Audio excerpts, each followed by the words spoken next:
Hello, everyone. Again, I'm Sandeep. I'm from SPM Inbound Product Management. So I actually want to take a step back and talk a little bit more about lenses. How do you set up a lens and give an overview of portfolio planning? And we also have a very exciting feature today, scenario planning that will be covered by Vinay. This is how the agenda is going to look like today. I want to give an overview of how SPM is transforming so that you all know you have so many questions about a lot of features that we have, what's going to happen, how are they going to be transformed. And then I will cover portfolio planning, and Vinay is going to talk about scenario planning. So this slide covers the landscape of SPM. On the left, you can see all the different UIs we have in the old experience. As you can see, there are 17 disparate UIs. Everything that is in purple kind of covers from ideation, from demand management to intake to program, portfolio management, road mapping. All that will be transformed into strategic planning workspace. Planning console, you already know we have a new project workspace already. And then resource allocation workbench and resource reports is going to move into new resource management workspace. And team level Agile board, which is also Agile 2.0, and timesheet will be moved into the collaborative work management. You're going to hear more about collaborative work management in our future sessions. And the innovation portal, which is the idea management and the test management, will stay as is for now. I'm going to move into portfolio planning. So you all had questions about what a lens is. So let's just go back to basics. So lens helps you to look at your work, to view it, plan it, track it from your own perspective. If you think about an organization, you'll have different personas in an organization. You may have a department or a BU head who wants to view and plan the work that happens at the BU level or department level. In the same company, you can have a product org who works for products, who builds products and creates enhancements, develops a product. So they look into the work through a product lens. You can have a value stream management set up in the organization, in which case they look into the work and plan the work through a value stream lens. So this flexible framework that we've developed enables our customers to address all these different planning needs by building different lenses. On the right, if you see, this is a typical lens structure. Lens have entities. We support up to 6 level of entities in a lens. I usually recommend not to have too many, go all the way up to 6, because the more number of entities you have in a lens, the complexity just grows higher, especially with the roll-ups and road mapping, etc. Right? So we call them lens entities. Lens usually have a name, and the top one on the top entity on the lens is called top entity. You can see the same language being used even in the UI for admin settings. Bottom entity is connected to the planning item table. In the first session, I've covered why we need a planning item table, what it is, and you all know that there are different types of planning items. We support project epic, demand, product idea, CWM board, and all the EAP entities like capability, feature, and SPM Pro customers can also create up to 5 different custom planning item types. So basically, whenever I say a product manager plans their work, a value stream manager plans their work, all the work kind of stays in the planning item table. So that is the work you're planning through your lens. You can understand more about this lens through this link here. These are the out-of-the-box lenses we have in the system. These are 3 lenses for SPM Standard. And these are the lenses for SPM Pro. As we develop the product, we intend to add more and more lenses to connect to different work items and also to address the needs of different personas in an organization. So the first question that I keep getting asked from my SCs or customers is, there are so many lenses, where do we start, and then how do we quickly show value to the customer, right? So this is what I usually recommend to anybody whom I talk to, whether it is our customer, implementation partner, SCs. So start with this. I would say 90% of our customers already use program and portfolio tables. These 2 lenses are out of the box. Some of the customers, they tie the work to program, which ties to portfolio. Some customers tie their work directly to portfolio. So once you set up the internal integrations, just follow the documentation, how to do the internal integrations. Once you have the planning item table, you can utilize any of these lenses to extract the value of portfolio planning. You can start creating your roadmaps, which I'm going to show very shortly. You can plan and track them. These 2 are available for SPM Standard. So this is a very quick way to getting started with the SPW. Now, a lot of you also asked, can you show me how to build a lens? So I'm taking a very simple example. I would recommend you also try and so on in your own instances after seeing this. And we also have enough documentation, detailed documentation in product docs. So this is on the left side is an out-of-the-box lens. The structure already exists today in the Zput environment in ServiceNow, company, business unit, department.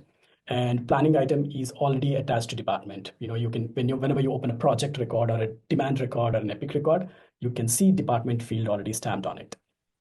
In some company environments, they may actually add more levels to this. Some customers may add like a sub department or a business line on the top because their planning needs are much more complex. At the same time, I've also seen some customers simplifying this. Always go with simplified structures. For example, on the right side is what your customer needs. Now let's see how you can do that. Let me share my instance. So I've now logged into the instance. So instead of configuring the existing lens, I'll try to create a new one. So these are all out-of-the-box lenses. As you can see, this is the organization lens. It has the structure of company, BU, and department. I will not modify this. I'll leave this as is, and I'll just create a new one very quickly. And by the way, for this demo purpose, the integrations are already set up in the system. And let's say now I'm going to call it as a new org lens. And I want to plan projects, epics, and demands only. I do not want to add stuff that I don't want to plan and confuse my users. And the bottom entity, as we've seen on that slide, it should be business unit. So, and one more thing, I've added this business unit field on the planning item table. This is not available out of the box. As you can see, department is already out of the box in order to cater to this lens structure. So whenever you modify a lens, make sure the bottom entity field is directly available in the planning item table, which is when you can actually connect planning item to the lens entity. So now I'm going to select business unit. So my lens is created here. And now I'm going to create the structure, right? So the top entity is company, which is what I'm going to select here. I'll select it as top entity. Company is not something where you'll plan. What I mean by that is, for example, if you had like a program or a strategic program, initiative, or something like that, you can plan, which means you can view them on roadmap. Company is not something you would view on a roadmap, so I will not check that checkbox. The second level is business unit. This is not a top entity, obviously, and parent business unit is company, so that's what you should select here. And reference to parent is company. So this is how you're tying business unit and company, these two entities. So parent to business unit is company through the company field. Again, I do not want to enable planning here for business unit because business unit is also like a thing that exists forever. You don't really plan a business unit per se. So as you can see, my lens is ready now. I have two levels for my lens. You can utilize this validate lens to see if everything is looking good. So it validated, and it also says that you can activate by setting the active flag to true. So now I'll turn this on and I'll update. Now I'll go to the strategic planning workspace. I'll create a new portfolio plan. As you can see, my new org lens is available here. This is what the structure I wanted to build, and I want to plan project epics and demands for my business units. I'll select HR and finance. I want to manage all three types of works in my portfolio. Let's select some time period so that I get my data in. I'll create the portfolio plan. So as you can see, depending on the filter criteria that I provided while I'm creating a portfolio plan, all my work has come into my portfolio plan. I have a project, a couple of demands, and also a bunch of epics. And if I bring in, so you can see that since I've selected HR and finance, it is pulling all the work that is tied to both these entities. Now, as a portfolio manager, these are the things I typically do in a portfolio plan. I have my work items. The first thing I do is prioritize them. There are different ways one could prioritize. The most common way is basically manually prioritizing. You can drag and drop the items, make sure, and then you put the most important items on the top of the list.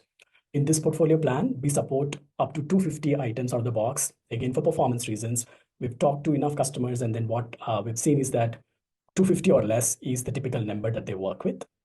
However, you can always change the number. There's a property in the backend which you can change to increase the number. Some customers do have the need to manage more than 250 items. So now I'm prioritizing. I can also use Moscow and do a rough prioritization again. Like, I can select a bunch of items and say must have, should have, could have, won't have, right? And then there's also a better way to prioritize this by using scoring, which is more a scientific method of prioritizing these items and also getting inputs from various people. So there is no scoring framework selected here so far. So I'll go ahead and edit the portfolio plan. I'll go to the add details page. We support 3 scoring frameworks: RICE, value versus effort, and mischief. RICE is one of the most popular frameworks used in the product world. RICE is reach, uh, complexity, effort, and value versus effort, mischief, weighted shortest job first, right? For this example, I'm going to select RICE. So it stamps the scoring framework on these items. It'll then give a message to refresh. So as you can see, for all these items, the scoring framework is stamped. You can hover on each of these columns to understand more about what each of these means. So reach is typically the number of customers. It is going to number of customers you think this feature will be used by, right? For example, different features, sometimes some features may be used by more customers. Some features could target less number of customers. That really impacts the final score. For example, I'll say 100 customers. And impact is whether it is high or low. Sometimes a feature may be used by a lot of customers, but then impact may not be as much. At the same time, some features will be used by so many customers that impact is also quite high. For example, I give impact is very high. Confidence, again, all these numbers, nobody can really guarantee. Typically you do your research, either directly you talk to customers or you do secondary research, or you hear from your support team, internal stakeholders. So what is the confidence level of these metrics? Sometimes they're very high, sometimes they're low, right? Different. So for I'll just select high, and then effort. Effort, you usually get it from your engineering teams. Again, effort is like extra small, whatever, right? It's low. The moment you select all these metrics, it generates a score. Again, you can click on this icon to understand how the score is calculated. For RICE score, it is reach into impact into confidence divided by effort. Once you populate score for all of these items, you can go back to planning module, and you can actually rank your items using those scores instead of manually dragging and dropping. So you can also use any other attribute for that matter. Let's say I've seen some customers who don't really do scoring. Highly matured customers actually start doing scoring. But a lot of customers do use priority. Definitely they'll put priority. You can also use priority either by ascending or descending order, right? Priority, obviously, you'll do by descending order, and then RICE score. And then what it does is the item with the highest RICE score, it'll put on the top for you automatically so that you don't have to do manually. Of course, if the items are minimal, if there are 10 or less, you can obviously do manual prioritization. But typically, I've seen customers having 100 or more items, in which case this rank will really help them to prioritize. Now I have my items prioritized. You review them, and then you also update planning state. So there are different planning states.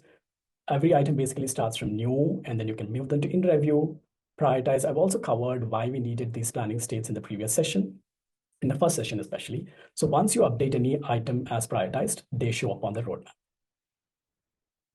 And I'm going to use a different plan so that you see the entire breadth of roadmap capabilities. So this is how a roadmap will look like. You can do grouping, coloring. You can also display different metrics on the bars. Again, why is whenever your portfolio managers, execs are viewing these roadmaps, especially during planning and approvals, they want to see certain metrics, and then they can make a decision whether to go ahead or not, right?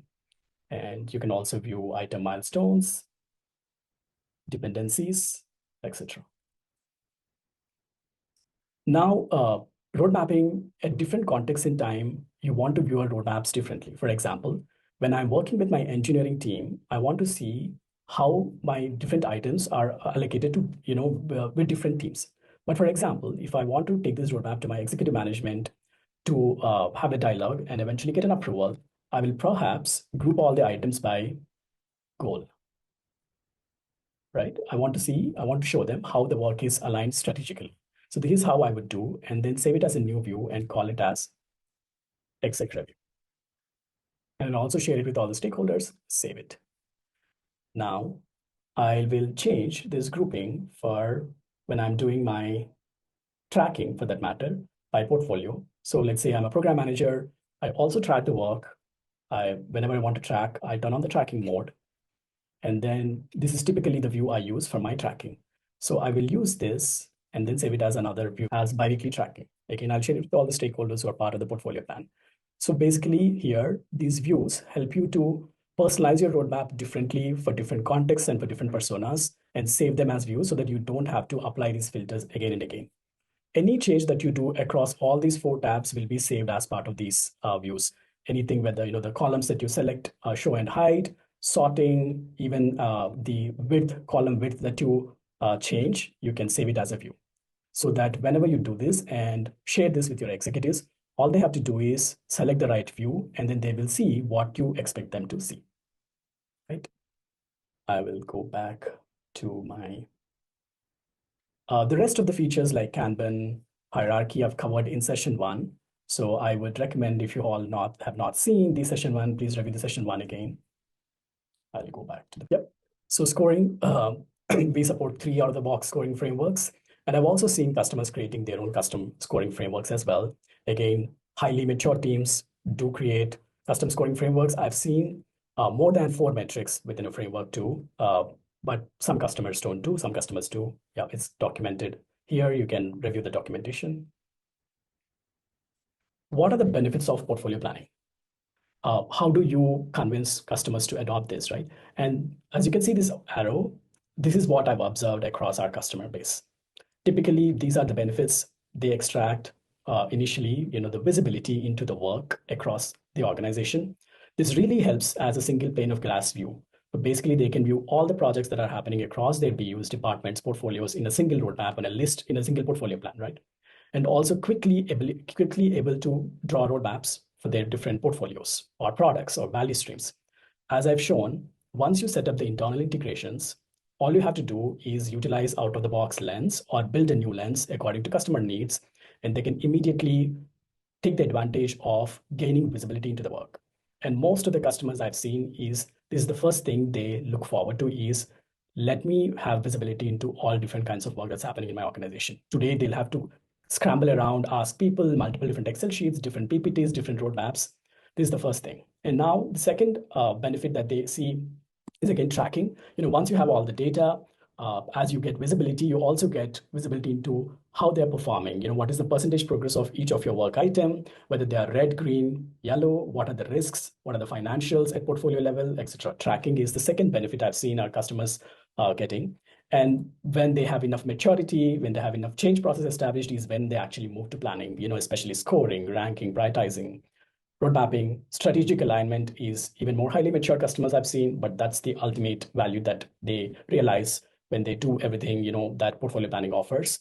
And of course, scenario planning is also another, I would say, matured use case. But this is how you can also help customers get the benefit when they adopt our product. I'm going to hand it over to Vinay to cover scenario planning. Thank you. Vinay, over to you. Thank you so much, Sandeep. So hello, everyone. I will be covering the scenario planning capability as part of the portfolio or strategic planning workspace.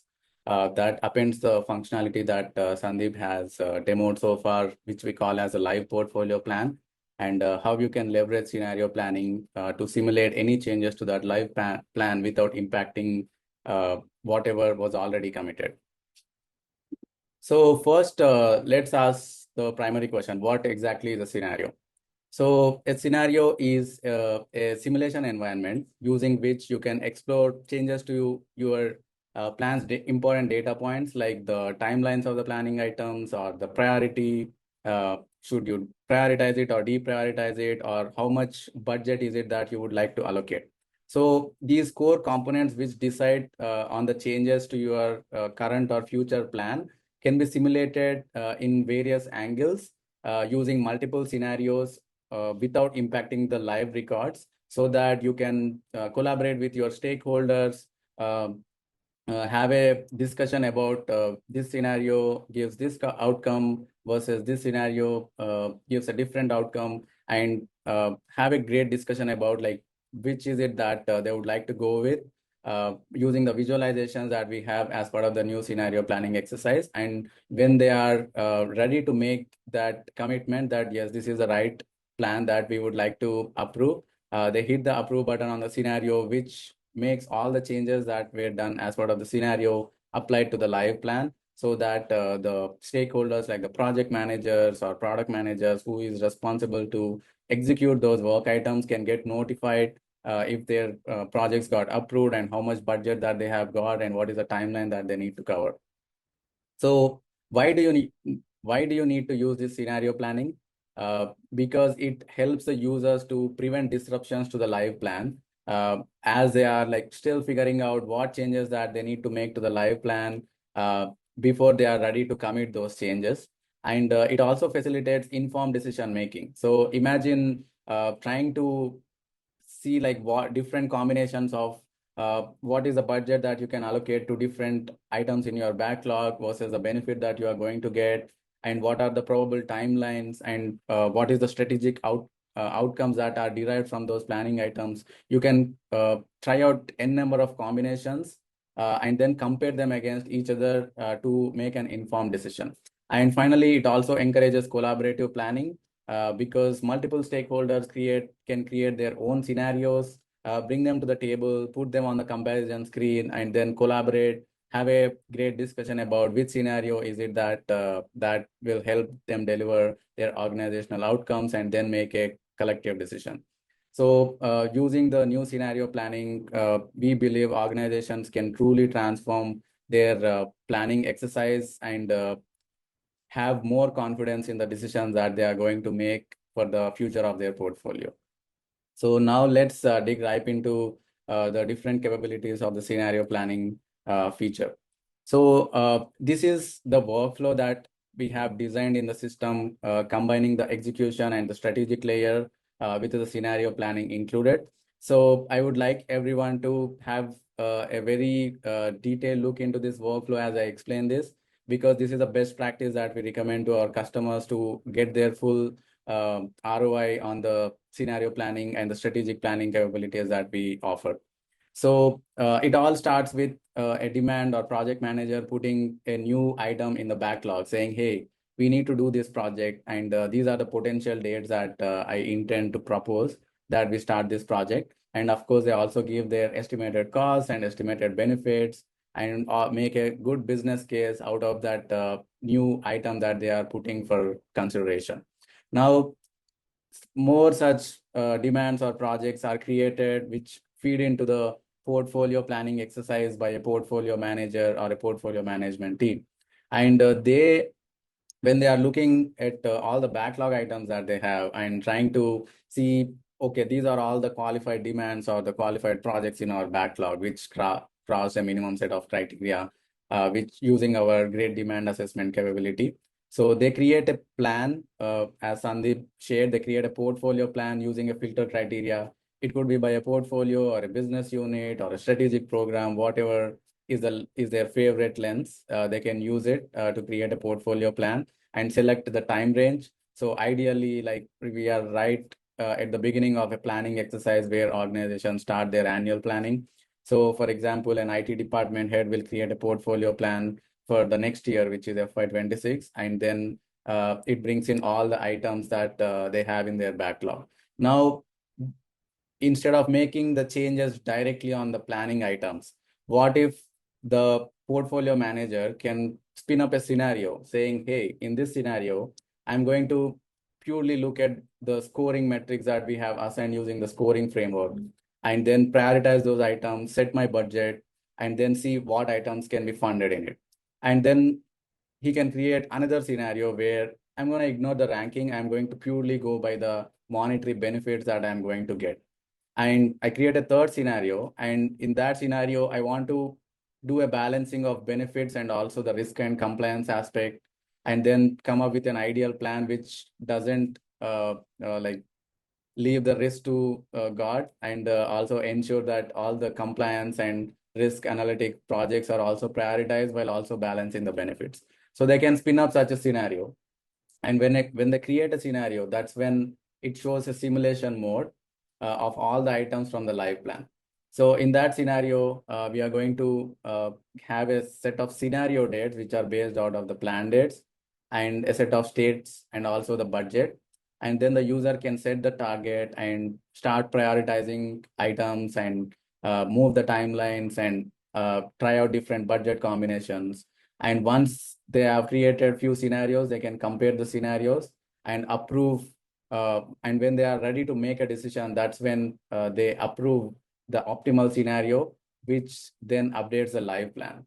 So when the live plan is updated, it updates the planning states based on the prioritization done in the scenario. It updates the approved dates of those planning items based on the scenario dates from the scenario, and also the budget values based on the budget given from the scenario. And those values are stamped onto the execution items, and that's when a project manager will take a look at, okay, my item got prioritized. I got the approval for the budget amount, and this is the budget amount. It could match my estimates or it could be lesser than my estimates. And then the dates also could be same as my planned dates, or they could be different. If they are different, they need to reforecast their costs and shift the planned dates to match the approved dates so that they execute the item as per their plan. So this is the end-to-end workflow. It is available on the doc site for future reference. It's also available on the community, and we will also share this. So please use this as future reference whenever you think about implementing scenario planning for any of the customers. So now enough of the talk on this slide. So let me directly jump into a live demo of how this whole workflow works. So I am logged into an instance as a portfolio manager. So I'm impersonating a user named Megan Burke, who is a portfolio manager of IT portfolio. And Megan has created a portfolio plan for her IT department to do the planning exercise for FY26, which is starting from Jan 2026. So this plan runs from M01 to M12, so the full year. And it currently has 17 items in the backlog. And uh, it Megan has already ranked the items based on the ROI that these items deliver. And it also has all the items aligned to the strategic goals that they have set for their organization. Now, as you can see from the planning states, none of the items are prioritized yet. So Megan, along with her group of program managers and finance team, she's starting the planning exercise. And so instead of directly saying, hey, I want to prioritize the first automation project, which would trigger the prioritization notification to the project manager, and she doesn't want to have those false alarms going to all the project managers as she's figuring out the optimal plan for her department. So Megan makes a smart choice by opting to use the new scenario planning capability.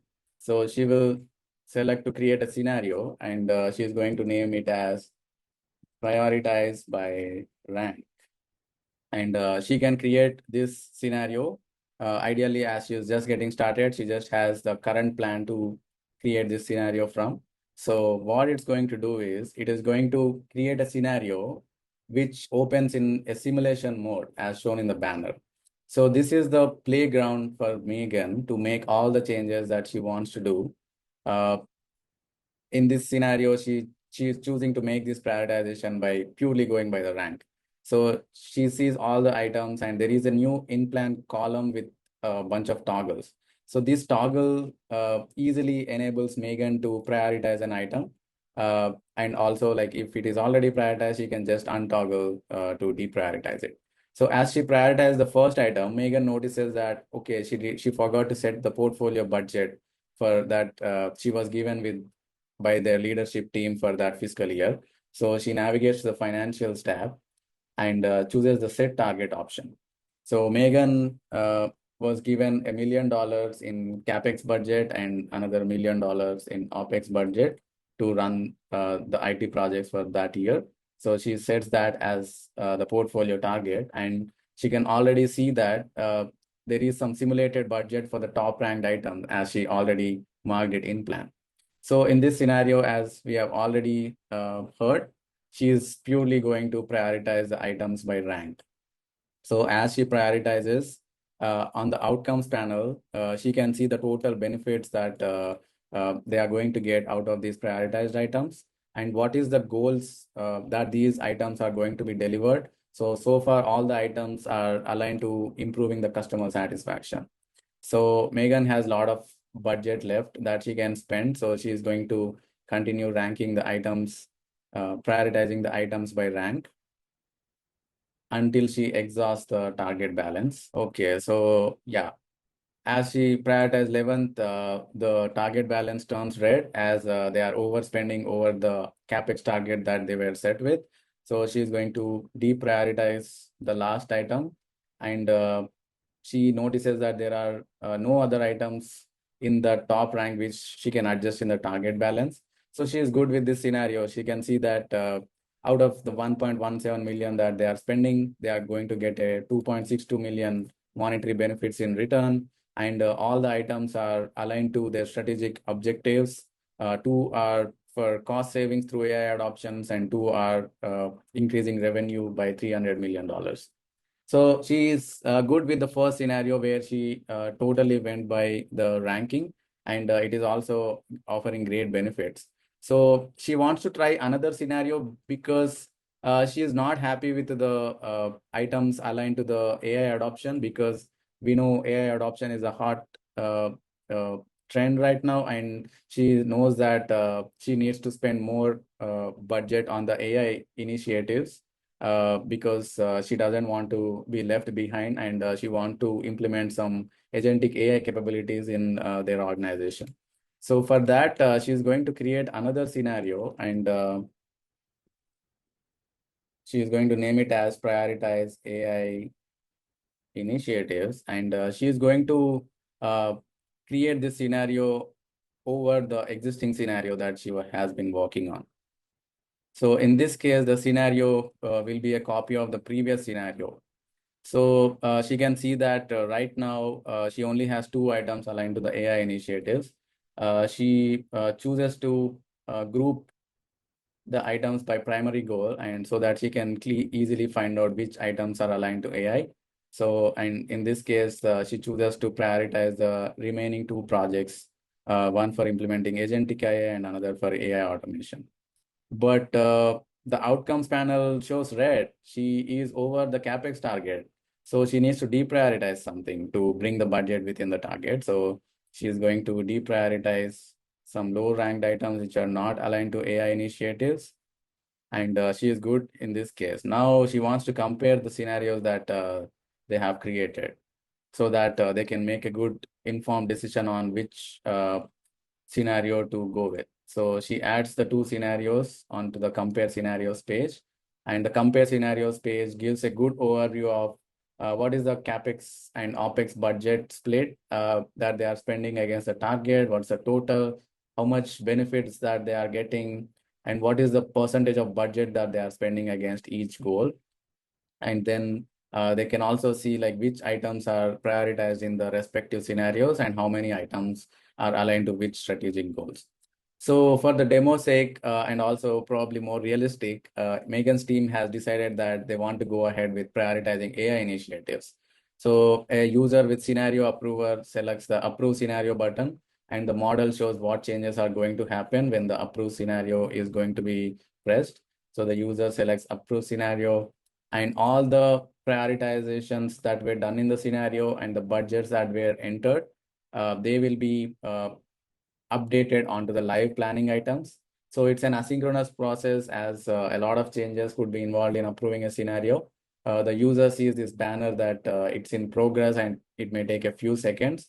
And once it's done, it shows a success message. And when user refreshes it, they can see all the changes on the live plan. So we can see that on the roadmap, all these items have been prioritized coming out of the scenario, and they can see the states getting updated as prioritized. And on the financial space, they can see the budgets being populated, also the target that they have used to approve and the target difference. So this is how the end-to-end scenario planning workflow works. So I'll just skip over the next slides, as they include the same things that we have seen in the demo. So coming to the end, talking about the configurations. So there is a, for using scenario planning financials, the customers need to have switched to the budget allocation V2, which is part of the new financials. And they should also migrate their budget to the new data model. And these are the different roles that are involved in like doing scenario planning. for creating, modifying financials, approving, and also approving a scenario with the budget. And if there is a customer who needs to disable the scenario planning just in case because they feel that their organization is not yet ready because of any reasons, there is a system property which can be set to true that will hide the scenario planning for their users.